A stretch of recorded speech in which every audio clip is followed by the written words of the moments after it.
ఏపా సమే నువ్వు జయను నువ్వు అన్నింటే జై బలో భారత్ మాతాకి ಕಾಂಗ್ರೆಸ್ ಪಾರ್ಟಿಗೆ ಗುಡ್. ಈಗ ಸವಿಸ್ತಾರವಾಗಿ ನಮ್ಮ ಎಲ್ಲ ನಾಯಕರುಗಳು ಕೂಡ ಮಾತಾಡಿದ್ದಾರೆ, ಎಲ್ಲ ವಿಷಯಗಳನ್ನು ತಿಳಿಸಿದ್ದಾರೆ. ಆದರೂ ಕೊನೆಯದಾಗಿ ಏನಾದರೂ ಉಳಿದಿದ್ರೆ ನಾನು ಹೇಳಬೇಕಾಗತ್ತೆ.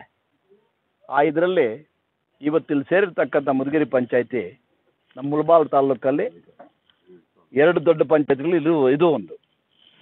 ಇಲ್ಲಿ ನೀವೇನಾದರೂ ಈ ಪಂಚಾಯತಿಯಲ್ಲಿ అవునా ఓకే తెలుగులోనే మాట్లాడతానులే.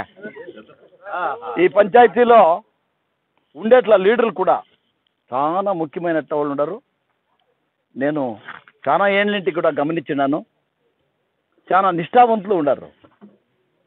బహుశా నేను 5 పంచాయతీలు చూసుకొని వచ్చినప్పుడు ఆ పంచాయతీలోకి పోయినా కూడా మొన్నేమో 6:30కి అన్యాయం అయిపోయా ఇక సరి చేస్తాము అంటూ ఉంటారు. ఆ పశ్చాత్తాపం అందరిలోనూ వచ్చింది మన తాలూకులో. మొన్నేమో మిస్టేక్ అయింది, ఈసారి కాకూడదు అనేట్లా అది వచ్చింది. నిజంగా ఆ మనసు మీకు ఈ పొట్టుకే ఆజ్ఞానాన్ని చూసి పరివర్తన అయ్యేదానికి మీకు అందరికీ కూడా నా హృత్పూర్వకమైనట్ల ధన్యవాదాలు చెప్పేదానికి ఇష్టపడతాను. యా పంచాయతీలో కన్నా పోనీ మనేమో మిస్టేక్ అయిపోయా ఈసారి అట్లా వేయలేదు అనేది ఉంది. దాని జతకి బీజేపీ వాళ్ళు ఇప్పుడు ఏమి తీర్మానాలు తీసుకుంటా ఉండరు అనేదంతా కూడా మీరు గమనించాలా. సంవిధానంనే మార్చాలంటున్నారు. డాక్టర్ బాబాసాహెబ్ అంబేద్కర్ ఇచ్చింది ఎట్లా సంవిధానం ఇప్పుడు ఎట్లా తింటే ఇడీ ప్రపంచంలోనే ఎవరికి ఇట్లా స్ట్రాంగెస్ట్ సంవిధానం లేదు. లిఖితము స్ట్రాంగెస్ట్, ప్రజాప్రభుత్వము అన్నీ అలవడించింది ఎట్లా ఒక ప్రభుత్వం ఇదో కాన్స్టిట్యూషన్ ఇది. అట్లా కాన్స్టిట్యూషన్ మార్చాలంటారు బీజేపీ వాళ్ళు. ఏమిటికి అవసరము? దయపెట్టి మీరు అందరూ ప్రశ్నలు వేసుకోండి.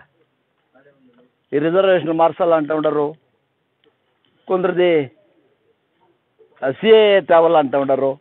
ఇట్లా నానా కారణాలు పెట్టి వాళ్ళు 400 సీట్లు ఏమన్నా వస్తే మేము తెస్తామని అంటూ ఉండరు. కఠినమైన నిర్ధారాలు తీసుకుంటామంటూ ఉండరు. అది మన దేశం కావాలనా?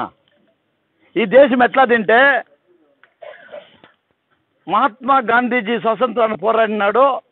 ఆయన వెనకెట్టి పోయిండే పార్టీ ಯಾವುದన్నా ఉంది అంటే అది కాంగ్రెస్ పార్టీ మాత్రమే. ఆయన బతికినాళ్ళు కూడా అందరినీ ఒట్టు కూడుచుకొని పోవాలని రామ్ రహీం పద్ధతి తేవాలని చెప్పిపోయిండేవాడు. రాముడు రహీం అంతా ఒకటే, అంతా ఒకటిగా పోవాలా, అనాథములుగా బతకాలి మనము. ఎవరే కానీ ఈడు బతికిండేవాళ్ళు ఈడు ఒకే గాలి తీసుకునేది, ఒకే నీళ్ళు తాగేది, ఒకే భూమిలో బతుకుతూ ఉండేవాళ్ళు. మనమంతా ఒకటిగా ఉండాలా అని ఆ సిద్ధాంతం పోయిండేట్లా కాంగ్రెస్ పార్టీ. ఆ సిద్ధాంతం కాదు మేము వేరే చేస్తామని ఎట్లా వస్తూ ఉండేదానికి కావాలన్నా ఆ మహాత్మా గాంధీ ఆపద కండే కళలు ఇప్పుడు నెరవేరాలని ఉండారా? ఇది తీర్మానించాల్సిండేది ఎవరో అంటే మీరే, మనమే. రాబోయే 26వ తారీఖు ఎలక్షన్లో మన పవర్ ఏమని చూపించాలా. ఇంగ్లీష్లో ఒక కవి చెప్తాడు, ballot is very powerful then bullet అని.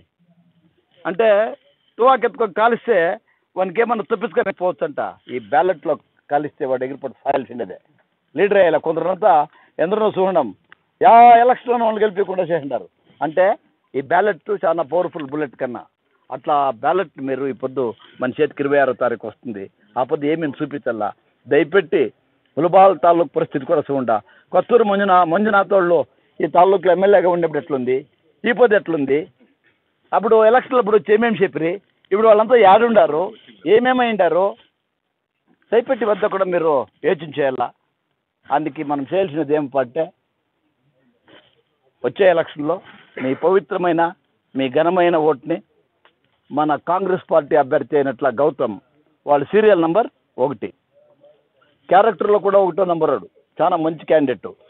ఎందుకంటే ఎవరో రాజకీయానికి దుడ్లు ఉంది వాడిని తోడుకొని ఎలక్షన్లో సీట్ ఇచ్చేయండా అని అంటే వారికి ఏమీ తెలిసిండేలా రాజకీయము.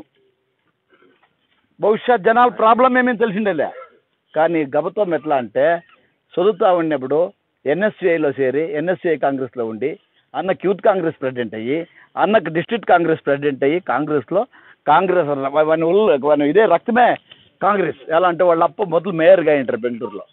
దాన్నింటి మంచి క్యాండిడేట్ మనకు సిక్కినాడు. వాళ్ళు కూడా ఇప్పుడు రెండు పార్టీలు చేరి ఏమో చేయాలని చేస్తూ ఉంటారు. దాంట్లో ఇంకా ఏమేమో ప్రాబ్లంలు ఉన్నాయి.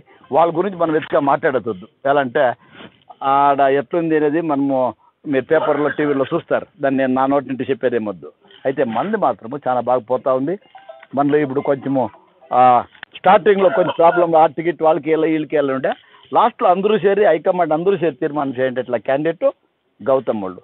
దాని నుండి మీకు ముల్బాల్ తాలూకు కాంగ్రెస్ పక్షం నుండి చేతులెత్తి మొక్కి నమస్కరిస్తూ కోరుకుంటా ఉన్నాను. వచ్చే 26వ తారీఖు మీ పవిత్రమైన మీ ఘనమైన ఓటు కాంగ్రెస్ పార్టీకి వేసి గెలిపించాలని కోరుతూ 2 మాటలు ముగిస్తాను. జై హింద్. రేపు వస్తాయి.